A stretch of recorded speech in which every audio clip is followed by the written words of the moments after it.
Let's talk about the urge to disappear. You know the feeling when you're tired of performing, tired of explaining yourself, tired of being the person everyone expects you to be. But what if I told you?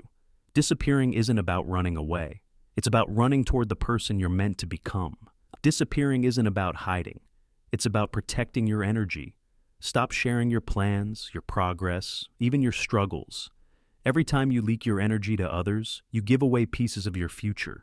That friend who drains you with advice, the coworker who jokes about your goals, cut the leaks. Mute every app, every group chat, every person who makes you feel like you're on stage. You're not rude, you're ruthless. And right now, your sanity is worth the silence. But here's the hard part. You'll feel guilty, like you're letting people down. Ask yourself, are they really there for the real you, or just the version they're comfortable with? This is where the magic happens. In the shadows, you're free to experiment, fail, and rebuild.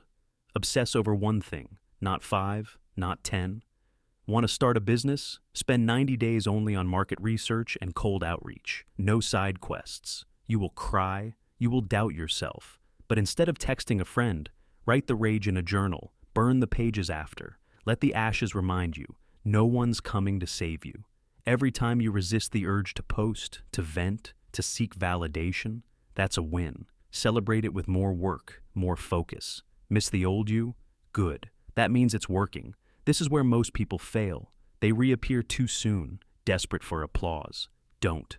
Let your results scream. No announcements, no, look at me now, posts.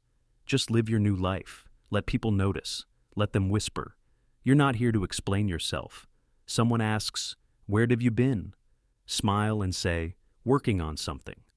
Then change the subject. Mystery is your new superpower. Disappearing isn't about ego. It's about giving yourself the grace to grow in the dark, without opinions, without limits, without apologies. The world will try to drag you back into the light. Don't let it. Your greatest self is built in the quiet.